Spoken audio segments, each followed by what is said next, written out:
y'all. Should I sit? Maybe I'll sit and you stand. How about that?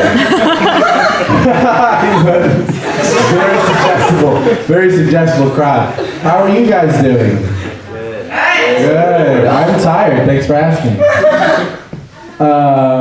So I have this idea for an opener where I come out and I tell a joke, but the joke, it's not the real joke, it's a decoy joke, okay?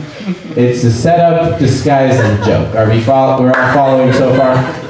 Okay, so the decoy joke is absolutely the worst joke you've ever heard in your entire life, okay? It's so flagrantly unamusing that not only are you not laughing, you're not sure when the next time you're gonna be able to laugh is, okay? Like for a second you earnestly wish that you were born without ears so that you wouldn't have had to suffer through this terrible joke. And then 1 second later, the sun explodes. That's the punchline.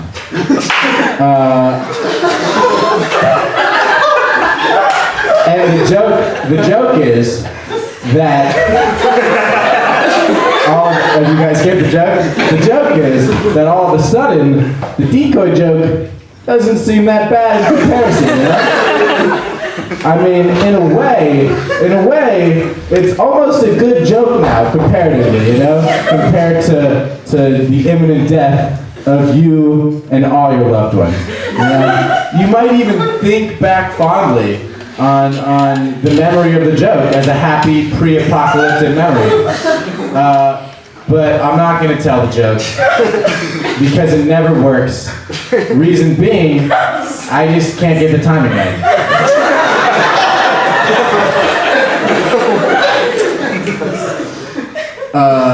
So I'm horny, like right now, presently, but also as a person. It's like your defining characteristic is that I'm horny, but also like you're horny. And like all of you are horny, like that's why we're here, you know? We're here because our parents were horny, and before that, their parents were horny. We come from these rich lineages of the cream of the crop, horniest people, all culminating in us, the horniest people ever so far.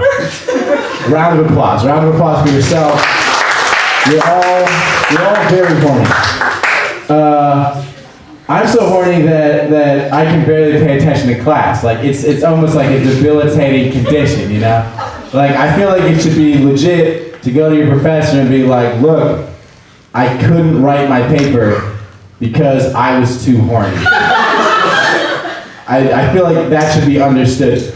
Often, I'm so horny that I feel uncomfortable in public, you know? I'm like trying to walk around and just act normal, but like every time a female is in my sightline, I'm horny for females, by the way. That's in case that was, I know that's like the most unappealing thing I can say, but it feels necessary at this point in time. But whenever there's like a female in my sightline, there's like a big portion of my brain that's reassigned to like analyze whether or not I would have sex with them, like some weird boner meter, and I can't turn it off. It's not like it's like one of those built-in apps that you can't delete. It's always on your home screen. It's like fuck off, stocks app. I'm trying to have a conversation.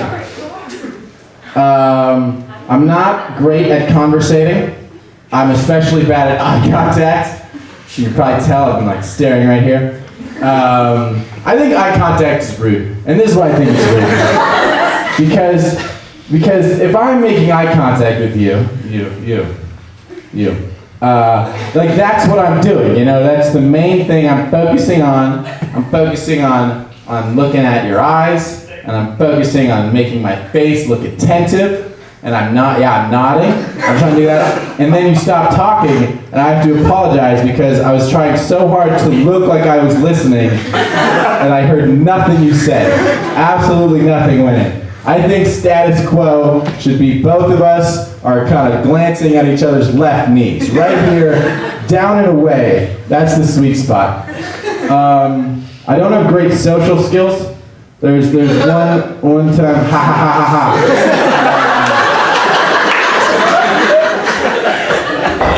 There's one time in particular where I lapse is when I'm in like a quiet room with a bunch of people, like in class or like a cappella concert.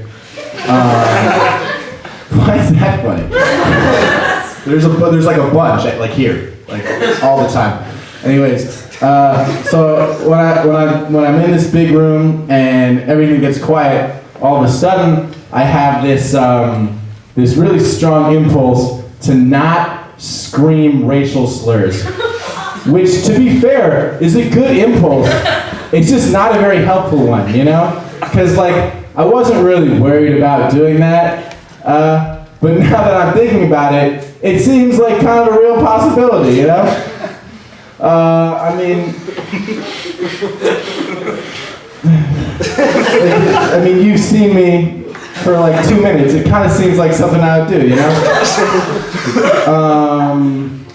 So, I'm not depressed, which I like to tell people because they never believe me.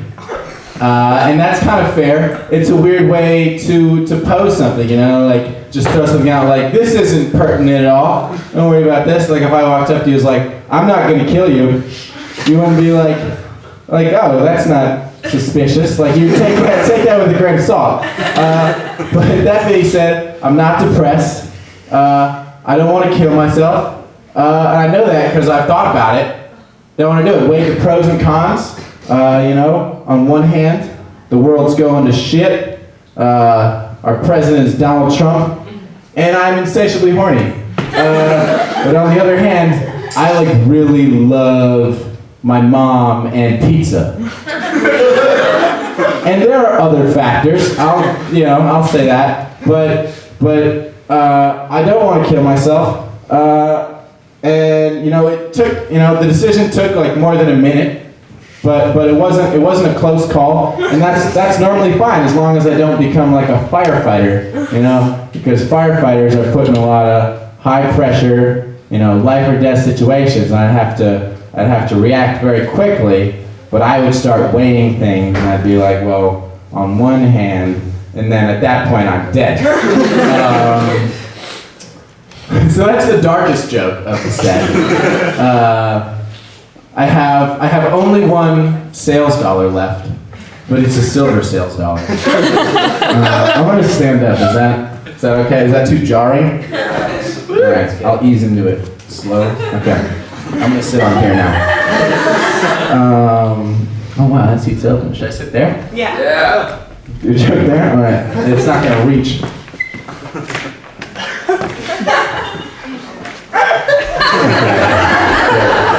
Good.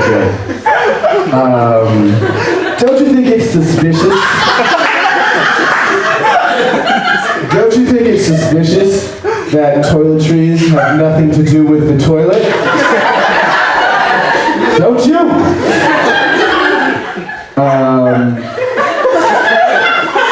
I didn't know I had a curvy dick until I took a shower at Jewish summer camp. But it's good to know, it takes a sharp right turn. Let's see.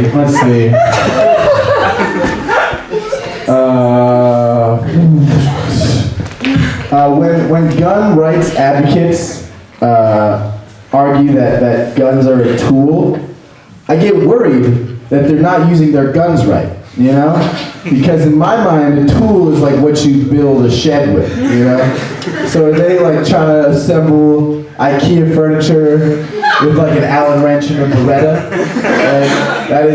That's quite dangerous. But no, it's actually, they're like, no Dan, it's actually a tool for killing. And I'm like, oh, there's actually already a word for that. It's a weapon.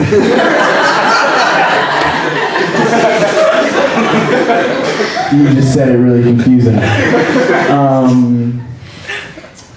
I think, I don't understand why we still think it's okay to tickle children, like as adults, we should know that no one likes getting tickled. Like, no, you never get any positive feedback. Like, oh, you're tickled.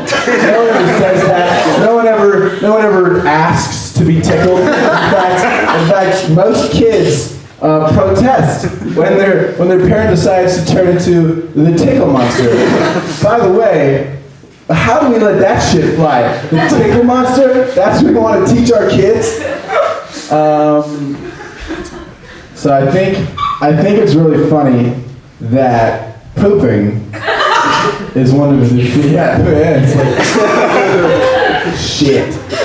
Pooping is one of the few things in life that is truly inevitable. You know, there's a lot of things that we have to do, and if we don't do them, there's a consequence. You know, we got to do our homework. If we don't do it, the consequence is we get a bad grade. We have to pay taxes. If we don't do it, the consequence is we go to jail. We have to eat food, and if we don't do it, the consequence is we starve and we die. But if we have to poop and we don't poop, the consequence is we poop.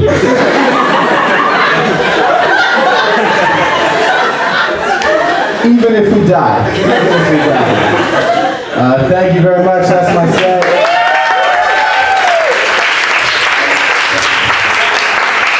Up next is Eli Ruffer.